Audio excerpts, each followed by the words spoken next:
Salut à tous, on se retrouve aujourd'hui pour l'épisode 1233 du Zap Image. Donc aujourd'hui on a dépassé la barre des 354 000 abonnés sur la chaîne. Donc merci à tous ceux qui se sont abonnés ces derniers jours, ces dernières semaines, merci à vous. Et pour ceux qui l'ont pas fait, n'hésitez pas. Donc on commence aujourd'hui en ce 9 septembre avec l'anniversaire de Luka Modric, le milieu croate qui fête aujourd'hui ses 35 ans, Ballon d'Or 2018.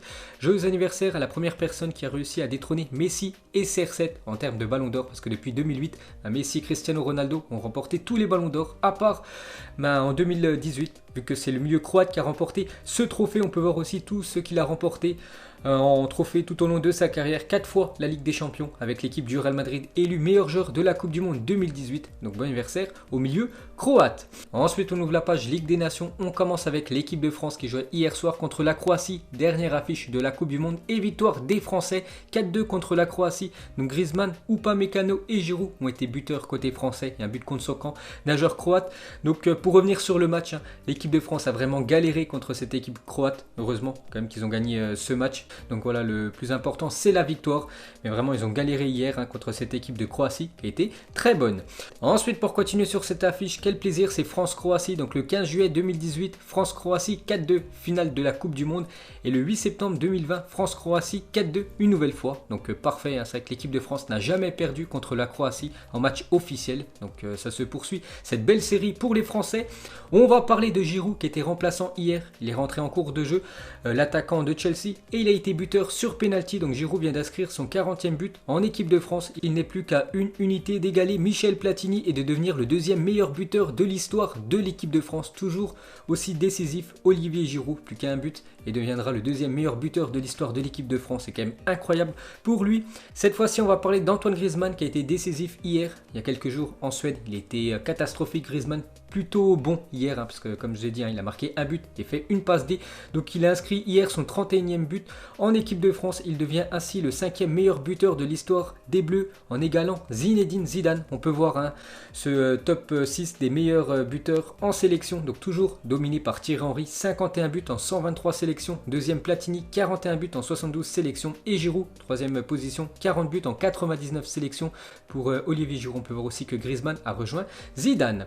Ensuite, pour continuer avec Antoine Griezmann, donc hier soir, il a effectué sa 21e passe décisive avec l'équipe de France. Seul Thierry Henry fait mieux avec 25 passes D. C'est vrai que Thierry Henry, meilleur buteur et meilleur passeur de l'histoire de l'équipe de France. Et Antoine Griezmann est juste derrière en termes de passes décisives.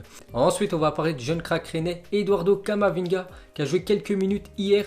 Eduardo Camavinga, 17 ans, est devenu le plus jeune joueur à porter le maillot de l'équipe de France depuis 1914. Il ne disputait hier soir que le 45e match pro de sa carrière. Il a déjà joué avec l'équipe A en équipe de France. Incroyable cette ascension pour Eduardo Camavinga. Donc j'en suis sûr que Deschamps va continuer à l'appeler, va continuer à lui donner quelques minutes de temps de jeu. On sait qu'il a un sacré potentiel, ce jeune crack français. Donc ça s'annonce très bien pour l'avenir de l'équipe de France. On continue avec Camavinga, une photo de son entrée en jeu. Et aussi Upamecano, hier deuxième match pour le défenseur du RB Leipzig. Et premier but déjà pour lui, un magnifique but de la tête pour le défenseur de Leipzig.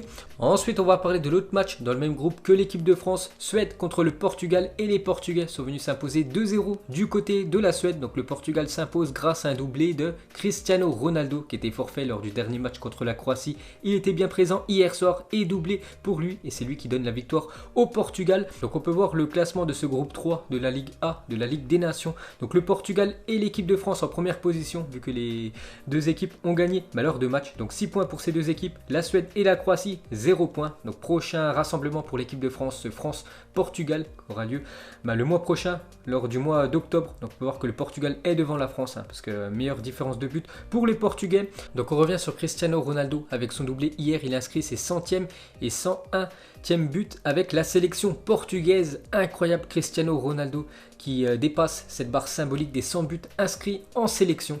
Incroyable Cristiano Ronaldo.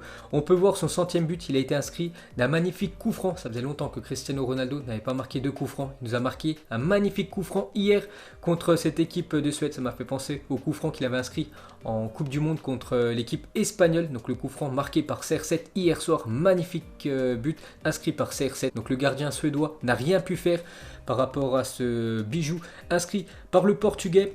On continue avec lui, donc incroyable, Cristiano vient de marquer son 100e but avec le Portugal, même 101.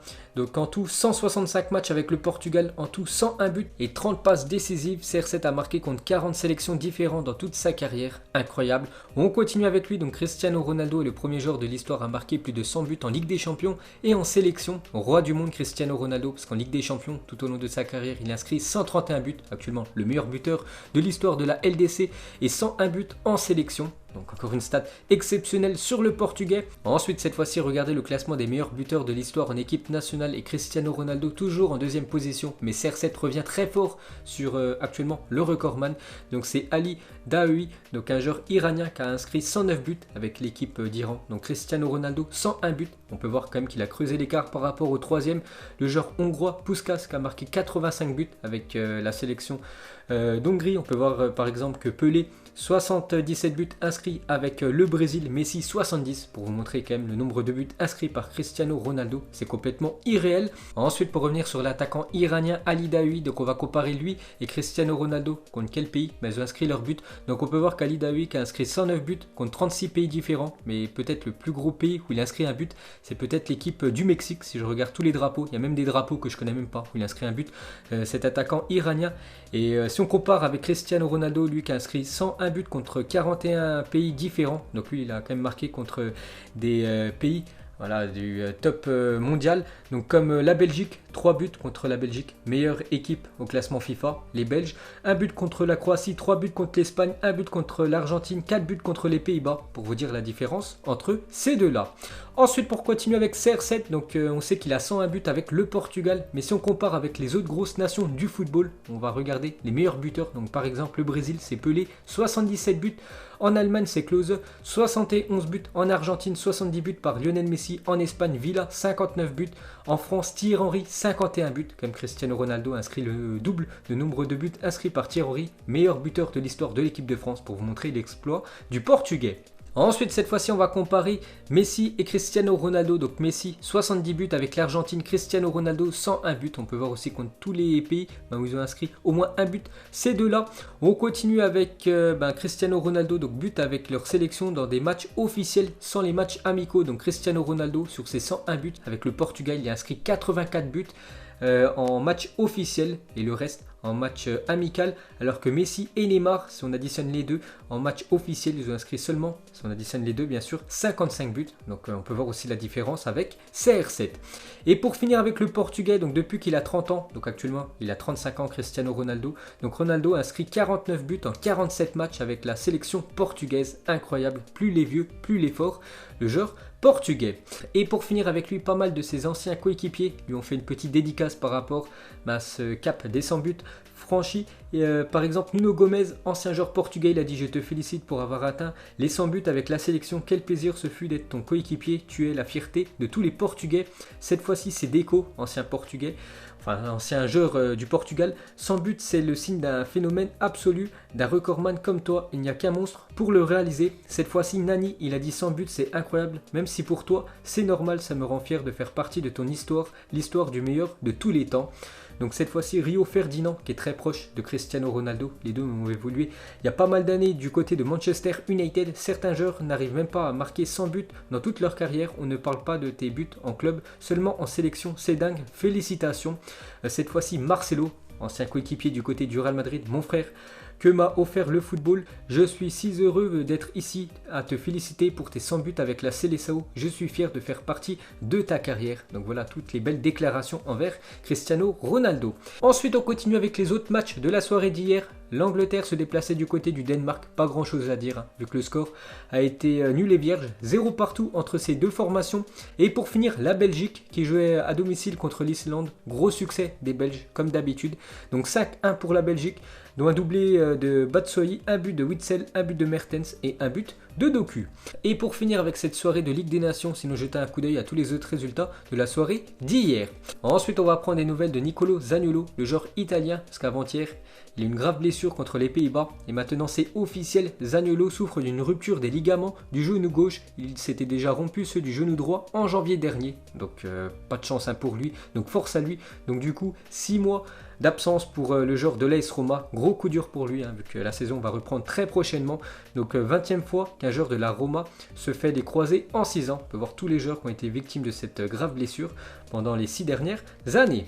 Ensuite, on ouvre la page Mercato, on commence avec un transfert officiel, on en parlait ces derniers jours. Maintenant, c'est officiel, c'est Abdoulaye Doucouré qui quitte Watford et s'engage avec Everton jusqu'en 2023, plus une saison en option. Donc, je vous l'avais dit, il y a quelques jours que le Français allait quitter cette équipe de Watford pour rejoindre l'équipe de Everton. Donc maintenant, c'est fait.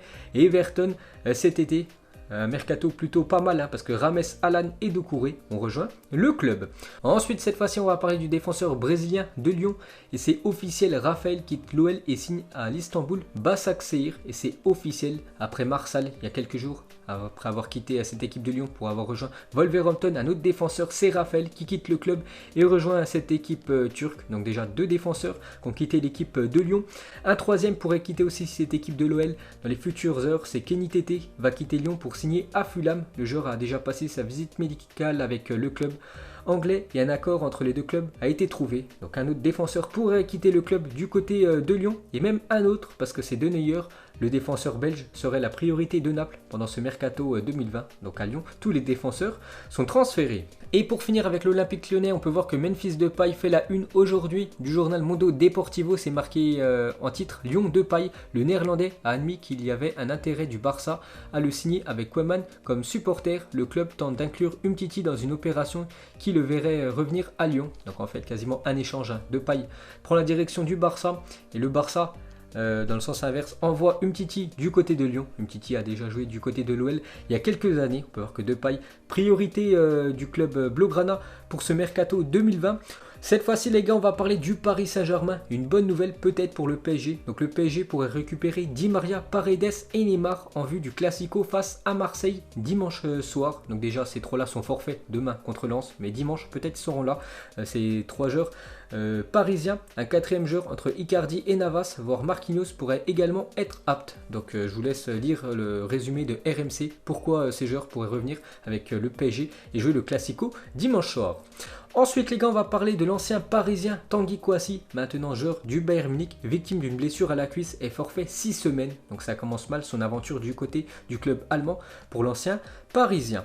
Ensuite on va parler de Leeds United, promu cette année en PL, s'intéresserait à Draxler, mais ce dernier a pour objectif d'aller au bout de son contrat avec Paris et surtout toucher pour cette dernière saison plus de 7 millions de salaire, parce que touche beaucoup d'argent. Et bien sûr s'il va à Leeds United, il va devoir diviser son salaire par 2. Ensuite un transfert officiel, c'est Kolarov, le défenseur serbe de l'AS Roma qui quitte l'AS Roma et rejoint l'Inter Milan. Transfert à hauteur de 1,5 million d'euros plus 0,5 million en bonus. Donc il quitte l'AS Roma pour rejoindre l'Inter. On va parler d'un autre joueur lui aussi qui pourrait arriver du côté de l'Inter dans les futures heures ou peut-être futurs jours. C'est Arturo Vidal, devrait bientôt s'engager avec l'Inter. Le milieu chilien touchera un salaire de 6 millions d'euros par an. Il pourrait même être libéré de son contrat par le Barça. Donc lui aussi devrait signer du côté de l'Inter dans les futurs jours.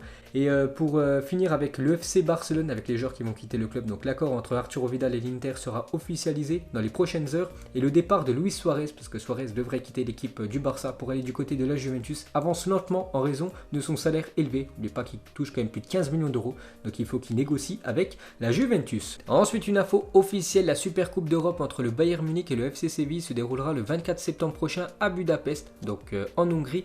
L'UEFA précise que le Puskás Arena sera rempli à 30% de sa capacité totale. Donc en gros, il y aura 11 596 personnes exactement qui pourront assister à cette finale. Il y aura 3000 supporters du Bayern et 3000 supporters du FC Séville. Ensuite affiché et porté aujourd'hui par Benzema lors d'une story Instagram, le 3e maillot du Real Madrid est déjà disponible en boutique, officialisation imminente, parce que c'est toujours pas officiel ce 3e maillot du Real Madrid, mais Benzema l'a dévoilé sur sa story Instagram, donc ça sera ça, le futur maillot merengue. Ensuite on va parler de la Liga, n'oubliez pas que le championnat espagnol reprend après-demain, vendredi soir, et la Liga revient sur sa décision et autorise les 5 changements la saison prochaine, avec 23 joueurs convoqués par match, parce que la Liga pour la prochaine saison devait avoir 3 changements comme d'habitude, mais du coup ils reviennent sur cette décision. Il y aura bien 5 changements pour cette future saison en Espagne. Ensuite vous vous souvenez des Total 90, donc je pense les plus jeunes ne connaissent pas cette paire de crampons, mais les plus vieux connaissent cette paire emblématique de la marque américaine Nike, c'est Total 90. Ensuite, regardez les dépenses de Manchester City en défense depuis que Guardiola est au club. Donc Stone, Laporte, Mendy, Walker, Cancelo, Angelino, Ake, Ederson et peut-être Koulibaly, parce que Koulibaly est pisté par cette équipe de Manchester City, donc il pourra arriver du côté de City pour 75 millions d'euros. C'est quand même beaucoup d'argent qu'a investi Guardiola pour sa défense et ils n'ont toujours pas remporté la Ligue des Champions. Et cette fois-ci, une équipe qui a réalisé, elle, de gros bénéfices en vendant ses joueurs, c'est l'équipe du Bayer Leverkusen. Donc Çalhanoğlu acheté 14 millions d'euros, revendu 23 à l'équipe de l'AC Milan. Bernd acheté 7 millions d'euros, revendu 25 à l'équipe de Arsenal. Brandt acheté 500 000 euros, revendu 25 à l'équipe de Dortmund. Hugminson acheté 10 millions d'euros, revendu 30 millions d'euros à l'équipe de Tottenham. Et Kai Havertz, gratuitement, vu qu'il a été formé au club, et revendu 80 millions d'euros. Donc c'est lui la plus grosse plus-value du club. Et pour finir ce Zap Image, donc on peut voir qu'il y a eu un sondage sur le Twitter ActuFoot, ce maillot de l'équipe de France, vous l'aimez? Donc mettez-moi en commentaire soit 1 étoile, 2 étoiles, 3 étoiles ou 4 étoiles. Donc moi j'ai mis 3 étoiles, donc 3 sur 4. Voilà, je note ce maillot de l'équipe de France qui est plutôt beau. Donc vous mettrez si ce maillot vous plaît ou non. Donc voilà les gars, la fin de ce Zap Image 1233. Donc si ça vous a plu, un petit like et je vous ferai l'épisode 1234 demain. Donc moi je vous laisse et je vous dis à la prochaine comme d'habitude. Ciao à tous!